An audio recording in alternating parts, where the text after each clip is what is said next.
আসসালামু আলাইকুম প্রিয় সরকারি কর্মচারী ভাই ও বোনেরা, 11 বছরের অপেক্ষার আর মাত্র দিন বাকি।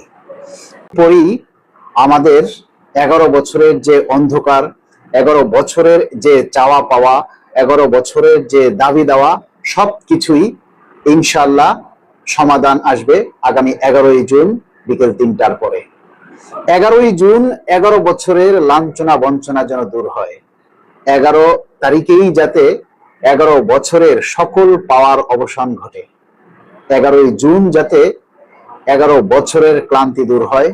11ই জুন যাতে নবম পে স্কেলের বাস্তবায়নের প্রথম ধাপ আমরা শুনতে পাই। 11ই জুন যাতে 22 লাখ কর্মচারীদের যে প্রাণের দাবি তার যেন আশার প্রতিফলন ঘটে। 11ই জুনই হবে আমাদের সকল প্রশ্ন, সকল হতাশা, সকল অনিশ্চয়তার শেষ দিন। তাই আমরা এই 11ই জুনকে কিভাবে আমরা সেলিব্রেট করব? এই 11ই জুন আমাদের ভাগ্যে কি আছে? 11ই জুন কি হতে যাচ্ছে, কি পেতে যাচ্ছি? অপেক্ষায় থাকুন, আর মাত্র 5 দিন। প্রিয় কর্মচারী ভাইরা, অনেক দিন আপনাদেরকে জ্বালিয়েছি, আর মাত্র 5 দিন। এই 5টা দিন আপনারা আমাদের সাথে থাকুন এবং আপনারা আপনাদের সাধ্যমতো আপনাদের দাবির কথাগুলি তুলে ধরার চেষ্টা করুন। প্রিয় বন্ধুরা, সিপিডির মতো একটি বাটপার প্রতিষ্ঠান, একটি সংস্থা, যেখানে বারবার তাদের মিথ্যা গুজব এবং তাদের মিথ্যা উপস্থাপন করে সরকারকে প্রভাবিত করার চেষ্টা করে। সিপিডি বলছে পে স্কেল দিলে দ্রব্যমূল্যের উপরে চাপ পড়বে। অবশ্যই একটা চাপ পড়বে, কেননা পে স্কেল দিলে প্রতি বছর যে বাজেট ঘোষণা হয়, সেই বাজেটেই কিন্তু সরকার কিছু কিছু দ্রব্যের দাম বাড়িয়ে দেয়। তাহলে নরমালি প্রতি বছর যখন বাজেট হয় তখন দ্রব্যমূল্যের দাম কিছুটা বাড়ে। আর যেহেতু এবারের বাজেটে পে স্কেল ঘোষণা আসবে, সেই হিসেবে দ্রব্যমূল্যের উপরে কিছুটা চাপ পড়বে। কিন্তু 11 বছর তো পে স্কেল হয়নি। 11 বছরে দ্রব্যমূল্যের দাম কেন বেড়েছে? 11 বছরে পে স্কেল হয়নি, কোনো কর্মচারীর বেতন বাড়েনি। এই 11 বছরে আপনি কতবার বলেছেন যে এইবারের বাজেটে দ্রব্যমূল্যের উপরে চাপ পড়বে? এই সিপিডির যে ফাহমিদা আপা, আপনাকে প্রশ্ন করছি, আপনি এই 11 বছরে কতবার বলেছেন যে সিপিডির যে প্রস্তাবনা সেটা আপনারা কিভাবে দিয়েছেন? 11 বছরে কি মূল্যস্ফীতির চাপ বাড়েনি? 11 বছরে কি আমাদের এই বেতন বৃদ্ধি পেয়েছে? 11 বছরে কি একবারও আপনি বলেছেন যে দ্রব্যমূল্যের দাম বেড়েছে, কর্মচারীদের বেতন বৃদ্ধি করার দরকার? এই CPD, central for policy and development, এই যে সিপিডি নামের যারা এখানে আছেন, আপনারা কি একবারও সরকারকে এই 11 বছরে পরামর্শ দিয়েছেন যে দ্রব্যমূল্যের দাম বাড়ছে, কর্মচারীদের বেতন বাড়ছে না? সিপিডি আপারা, আপনারা যে হারে মেকআপ করেন আর যে হারে আপনারা শাড়ি চুরির ড্রেস ভেষভূষা দিয়ে এসে এই যে কর্মচারীদের বিপক্ষে কথা বলেন, তাতে আমরা মনে করি সিপিডি মুক্ত বাংলাদেশ চাই। আমাদের সিপিডির কোনো দরকার নেই। আমরা সবাই সিপিডি মুক্ত বাংলাদেশ চাই। বাংলাদেশের জন্য সিপিডির কোনো দরকার নেই। আপনাদের কাজ কি? আপনাদের কাজ কি? শুধু যখনই পে স্কেলের কথা উঠে তখনই আপনাদেরকে দেখা যায়। এর আগে আপনারা কেন মিডিয়ার সামনে আসেন না? আমরা সিপিডির কাছে প্রশ্ন রাখতে চাই যে যখন পে স্কেলের প্রশ্ন আসে, পে স্কেল দেবার সময় ঘনিয়ে আসে, তখনই আপনাদের কেন বিবৃতি দিতে হবে? এর আগে কেন আপনারা বিবৃতি দেন না? আর সিপিডির যে ফাহমিদা খানম, আপনার বেতন কত? সিপিডিতে যারা চাকরি করে তাদের বেতন 8,250 টাকা থেকে শুরু করা হোক। আমরা সরকারের কাছে বিনীতভাবে অনুরোধ করি যে সিপিডিতে যারা এই পরামর্শ দেয়, উপদেশ দেয়, তাদেরকে 8,250 টাকা থেকে বেতন দেওয়া শুরু করুন। তাহলে তারা বুঝবে যে 8,250 টাকা দিয়ে সংসার চালাতে গেলে কেমনটা লাগে। প্রিয় বন্ধুরা, যারা লাইভে আছেন সবাইকে অনুরোধ করব, লাইভটা শেয়ার করে দিন। আমাদের এই কথাগুলি সকলের মাঝে ছড়িয়ে যাক। আর মাত্র অপেক্ষার 5 দিন। আপনারা এরপরে কিন্তু আর আপনাদেরকে এসে বলবো না যে ভাই লাইভটা শেয়ার করেন। আরে শেয়ার করবেন তো আপনার প্রয়োজনে, আপনার দাবি বাস্তবায়নের জন্য আপনি আমাদের এই কথাগুলি তুলে ধরবেন। এখন সেটা যদি আপনাদেরকে বারবার আমাদেরকে বলে দিতে হয়, তাহলে এটা অত্যন্তই লজ্জাজনক ব্যাপার যে এই যে 178 জন আপনারা লাইভে এসেছেন, মাত্র 6 জনে শেয়ার করেছেন। How funny.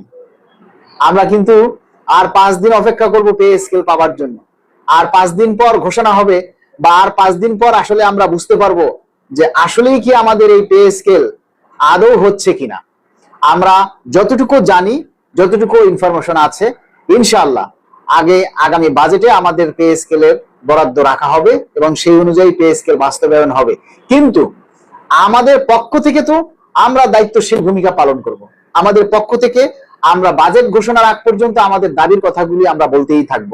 কিন্তু আপনারা যদি নীরব থাকেন, আপনারা যদি সচল না থাকেন, আপনাদের যদি দাবির কথাগুলি প্রচার না করেন, তাহলে সিপিডিরা তো সুযোগ পাবেই। ওরা একজন বলবে পে স্কেলের বিপক্ষে, আর আমরা লাখো কর্মচারী বলবো পে স্কেলের পক্ষে। কিন্তু বিষয়টা হলো আমাদের লাখো কর্মচারীরা আমাদের পক্ষে নেই, তারা সবাই ঘুমিয়ে আছে। 11ই জুন সূর্য উঠবে, সেই সূর্যের আলোতে তারা গোসল করবে। প্রিয় বন্ধুরা, যারা ঘরে বসে আছেন এখনো ছায়া ব্লাউজ পরে, যারা বেডি মানুষের মতো এখনো ঘরে বসে আছেন, তাদেরকে বলি ছায়া ব্লাউজ ছেড়ে লুঙ্গি পরেন, প্যান্ট শার্ট পরেন, আর ঘুম থেকে জেগে ওঠেন, আর নিজের দাবিটা প্রচার করেন, নিজের দাবিটা তুলে ধরার চেষ্টা করেন। আপনার দাবির কথা আপনি তুলে না ধরলে সিপিডি তো সুযোগ পাবেই। সিপিডি কে আমরা সুযোগ করে দেই, আমরা সিপিডি কে সুযোগ করে দেই, তাই না? সিপিডি তাদের বুদ্ধি বিক্রি করে খায়, তাদের যে বুদ্ধি আছে সেটা তারা বিক্রি করে, সেটা বারবার সরকারের কাছে তুলে ধরে, সরকারের তোষামত করে, সরকারের তেল মারে। সরকারের তেল মেরে তারা লাখ লাখ কোটি কোটি টাকা বেতন হাতিয়ে নেয়। কিন্তু 8,250 টাকায় চাকরি করা কর্মচারীগুলা সেই সিপিডির বিরুদ্ধে প্রতিবাদ করে না। আপনারা কিভাবে এই 100% বা শতভাগ পে স্কেল আশা করেন বলেন? 174 জন লাইভে আছেন, সবাই সরকারি চাকরিজীবী না, সরকারি সবাই লোক না। 174 জনে একটা করে শেয়ার করলে 174টা শেয়ার হয়, সবাই একটা করে নিজের দাবির কথা লিখলে 174টা দাবি হয়। আপনারা কি সেগুলি করছেন? নিজের দায়িত্ব কতটুকু পালন করছেন? সিপিডি তো আপনার গোয়ায় আঙ্গুল দেওয়ার সুযোগ পাবেই, তাই না? তা আপনারা যদি ভালো না হন, আপনাদেরকে কে ভালো করবে, তাই না? মনুরা, এখনো তোমরা মানুষ হইলা না। প্রাণ থাকলে প্রাণী হয়, আর মনুষ্যত্ব থাকলে মানুষ হয়।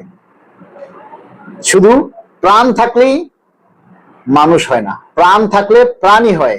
আর মানুষ হতে গেলে মনুষ্যত্ব থাকতে হবে, পারিবারিক শিক্ষা থাকতে হবে, সামাজিক দায়বদ্ধতা থাকতে হবে। আসাদুজ্জামান মালিক ভাই, বরাদ্দ কিসের? পে স্কেলের বরাদ্দ তো আগের সরকার রেখেছে, আমরা তার বাস্তবায়ন চাই। ওরে ভাই, আগের কিছু সব আগের কথা বাগে খাইছে, আগের দিন বাগে খাইছে, আগের সরকারের কিচ্ছু নাই। এই অতীত মানে অতীত, এইসব কথা বললে লাভ নাই। আগের সরকারের কিচ্ছু নাই, এখন যা হবে তার সব নতুন সরকারের। কথা বুঝছেন? আগের সরকারের বলে কোনো জিনিস নাই, আগের সরকারের। অতীতের একটা কথা আপনারা বুঝছেন, আপনি একটা সংগঠনের সভাপতি, আগের সংগঠনের যে দায় দায়িত্ব হিসাব নিকাশ, আপনি কি সেটা দিবেন, নাকি নিজের দায় দায়িত্ব যেটা সেটা করবেন? আগের কথা কখনো কেউ ধরে না, আগের কথা কেউ চালায় না।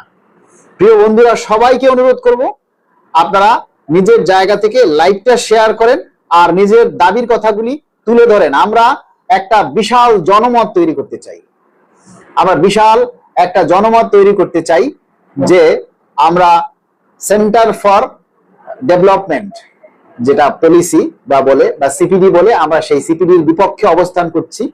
সিপিডি বলে বাজারে মূল্যস্ফীতি বেড়ে যাবে, আর আমরা বলি একটা পে স্কেল দিলে কিভাবে দেশের অর্থনৈতিক চাকা সচল হয় জানেন? একটা পে স্কেল শুধু বেতন বৃদ্ধি নয়, একটা পে স্কেলের সিদ্ধান্ত হচ্ছে অর্থনৈতিক কৌশল।